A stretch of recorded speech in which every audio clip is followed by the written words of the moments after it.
എൻ്റെ പേര് രാജു, ഞാൻ ഒറ്റപ്പാലത്ത് നിന്നാണ് വരുന്നത്. എൻ്റെ ചോദ്യം, ഇസ്ലാം മൃഗബലി അനുവദിക്കുന്നുണ്ടല്ലോ, അപ്പോൾ അതിനെ പടച്ചവൻ സൃഷ്ടിച്ചതല്ലേ, അതിനെ കൊല്ലാൻ പാടുമെന്ന് ചോദ്യം. രാജുവിന്റെ ചോദ്യം, ഇസ്ലാം മൃഗബലി അനുവദിക്കുന്നുണ്ട്, അങ്ങനെയാണെങ്കിൽ അതിനും പടച്ചവൻ പഠിച്ചത് തന്നെയല്ലേ, പിന്നെ എന്താണ് അങ്ങനെ? പ്രസക്തമാണ് ചോദ്യം. നമ്മളെല്ലാവരും കൂടി പടച്ചോൻ പടച്ചതിനെ ഒന്നിനെയും നശിപ്പിക്കൂല എന്ന് ഇന്നു മുതൽ തീരുമാനിച്ചാൽ ഒരു 4-5 സ്ഥലം മുന്നോട്ട് പോകും. പിന്നെ നമുക്ക് മരിച്ചു പോകേണ്ടി വരും രാജു, വേറെ നിർവാഹം ഉണ്ടാവും. അല്ലേ? നമ്മൾ കഴിക്കുന്ന ഭക്ഷണം, നമ്മൾ ശ്വസിക്കുന്ന വായു, നമ്മൾ കുളിക്കുന്ന ഗുളിക, ഇതെല്ലാം ഒരുപാട് പടച്ചോൻ പടച്ച സാധനങ്ങളെ നശിപ്പിച്ചുകൊണ്ടാണ് മുന്നോട്ട് പോകുന്നത്. നമ്മൾ ഭക്ഷണം കഴിക്കുമ്പോൾ നമ്മൾ കഴിക്കുന്നത് ഒരുപാട് ജൈവ കോശങ്ങളെയാണ്. കോശം എന്ന് പറഞ്ഞാൽ അടിസ്ഥാനപരമായി ജീവന്റെ ഏറ്റവും ബേസിക് യൂണിറ്റ് ആണ്.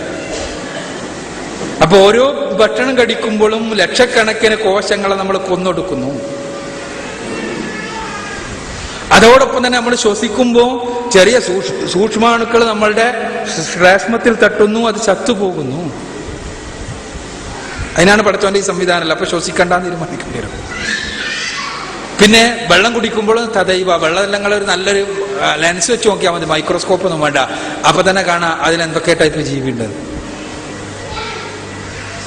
ഇനി ഒരസുഖം വന്നാലോ, അസുഖം വന്നാൽ നമ്മൾ ഗുളിക കുടിക്കുന്നു, എന്തിനാ? ബാക്ടീരിയനെ കൊല്ലാൻ. അപ്പൊ അസുഖം വന്നാൽ ഗുളികയും കുടിക്കാൻ പറ്റില്ല.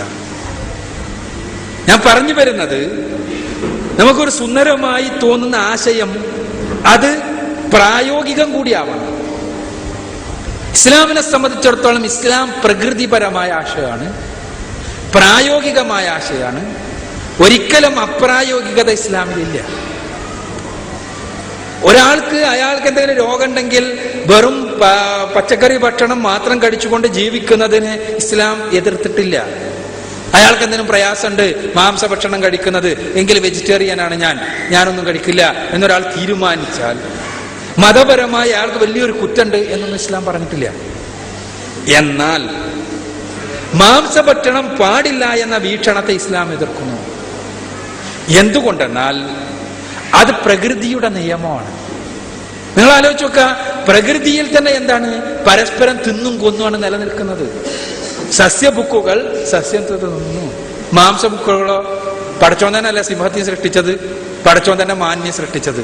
ദൈവവിശ്വാസിനെ സംബന്ധിച്ചിടത്തോളം ഈ പടച്ചോൻ തന്നെയാണ് സിംഹം മാനിനെ തിന്ന് ജീവിക്കണം എന്നുള്ള നിയമം ഉണ്ടാക്കിയതും.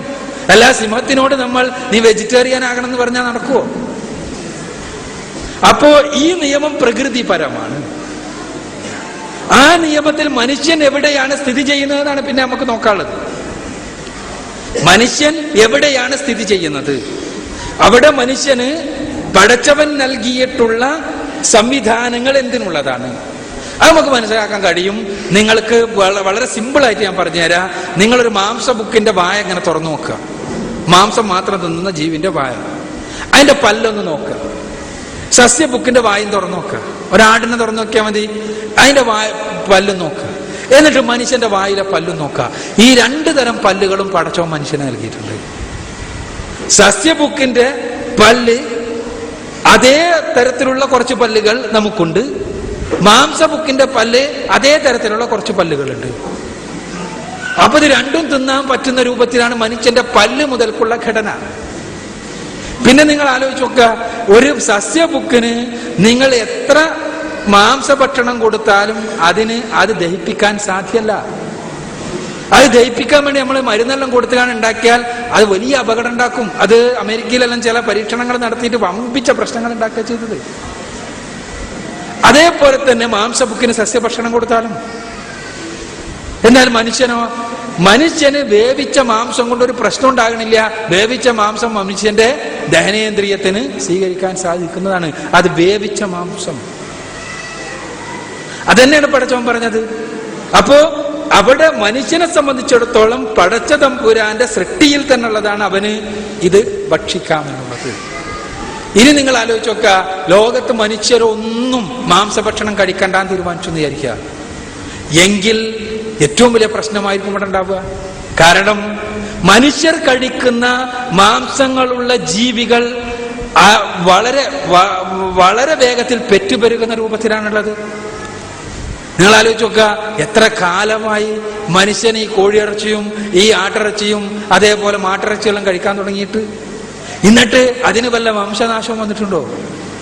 വല്ല വംശനാശം വന്നിട്ടുണ്ടോ? ഓരോ ദിവസവും കൊല ചെയ്യപ്പെടുന്ന ആടുകളുടെ എണ്ണം എത്ര, കോഴികളുടെ എണ്ണം എത്ര?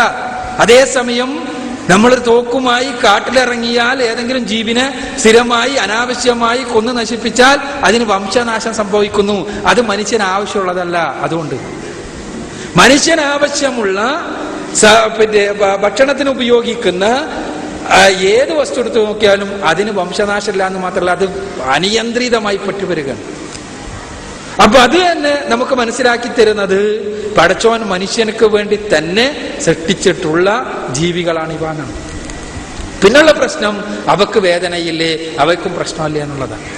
അതിനുള്ള ഉത്തരം ഇസ്ലാം അവക്ക് ഏതിനാണെങ്കിലും എന്തിനാണെങ്കിലും ഒരു നാശം ഉണ്ടാകും. ഞാൻ പറഞ്ഞ പോലെ ഒരു സസ്യഭക്ഷണം നമ്മൾ തിന്നുമ്പോൾ ആ സസ്യത്തിന് നാശമാണ്, ഒരുപാട് കോശങ്ങൾ നശിക്കുകയാണ്. അവിടെ ജീവനുള്ള ജീവി എന്നുള്ള നിലക്ക് അതിന് പരമാവധി കുറച്ച് വേദന അനുഭവിക്കുന്ന രൂപത്തിലാകണം എന്നുള്ളതാണ് ഈ രംഗത്ത് ഇസ്ലാമിന്റെ കാഴ്ചപ്പാട്. അതാണ് ഇസ്ലാം അറക്കാൻ പ്രത്യേകം കൽപ്പിച്ചത്. അറക്കലിന്റെ രീതി നിങ്ങൾ ഏത് സയന്റിസ്റ്റിനോടും ചോദിച്ചു നോക്കുക, മുസ്ലിം പഠിപ്പിക്കപ്പെട്ട രൂപത്തിൽ അറക്കുകയാണെങ്കിൽ ആ ജീവിക്ക് വേദന എന്നുള്ള കാര്യം അനുഭവപ്പെടുന്നതിന് മുൻപ് തന്നെ അത്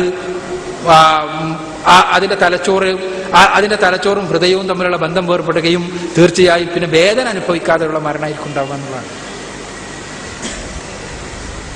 ജീവി പടയുന്നതൊന്നും കാണുമ്പോൾ വേദനിച്ചിട്ടുള്ള പടച്ചിലല്ല, മറിച്ച് ഹൃദയം ഇത് പൊട്ടുന്നതുകൊണ്ട് ആ ഹൃദയമിടിപ്പ് നിന്നു പോകുന്നതുകൊണ്ട് പെട്ടെന്നുള്ള അതിന്റെ പ്രതികരണം എന്നുള്ള ആൾക്കാണ് ജീവിന്റെ പടച്ചിൽ.